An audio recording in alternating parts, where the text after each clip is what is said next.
What's happening, beautiful people? My name is Dirty Mike and welcome to how to stop conceding penalty kicks in FIFA 16.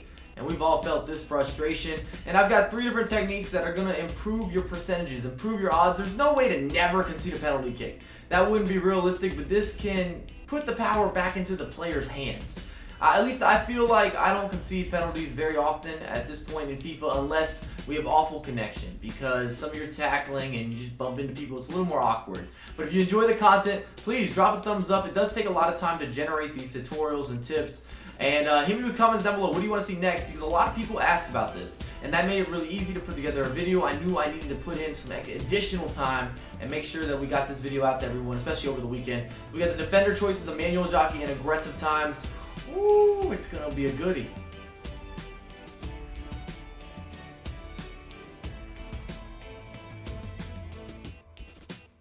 The first point I'd like to address deals with choosing the correct personnel in your defensive back line.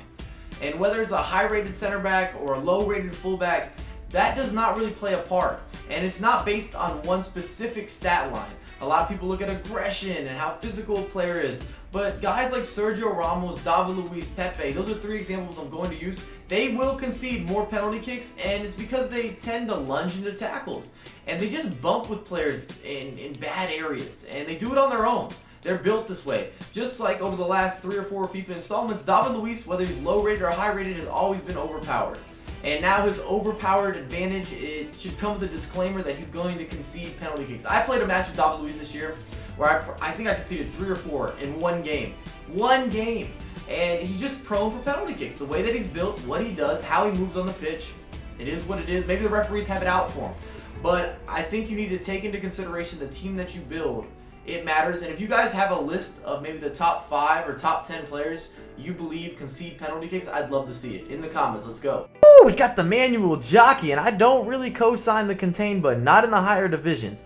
And with the jockey, you can control it. And you're either holding LT or L2, just depending on platform. You can move left, you can move right. And you don't always need to combine the jockey button with the tackle command. You can just use the jockey if your opponent is bringing the heat towards you. If he's trying to put pressure on you, it doesn't get much better than the jockey, but you have to manually control it. It's not going to be like the contain button. In the second freeze frame, that's what I wanted to bring up. If you were containing, the opposition is going to get a shot off. You might get a risk switch where you're containing, it auto switches you over and he still draws a penalty kick. Or if you're always tackling from within the box, guess what? You're going to give up penalties from time to time. It's the inevitable. The way the game mechanics are built. I wanted to show some more examples of how good the jockey is. If you're able to time the cut inside, you're able to play the angles to your advantage. It's just a foolproof move. And if your opponent's ever outside that box, take a risk, take a gamble. Make sure to go ahead and hit that tackle button. If you draw a foul, or if he draws a foul, that's not a big deal. It's not a penalty kick. You want to force him to beat you, and a lot of times people get penalties cutting in from the side, and that was never even going to be a goal-scoring opportunity. It's very frustrating. And now with aggression, we're going to go at them like prey. And this is more so where your opponent's not bringing the heat, but he's kind of right on the edge of your box. You need to make something happen. You need to dictate what happens and when it happens. And in the second freeze frame, even a slide tackle. The slide tackles in this year's installment are very overpowered. Use them to your advantage. Don't allow the penalty kicks to make you upset. Don't let that happen. Thanks again for watching. If you enjoyed the content, drop a like, share it around the community a little bit.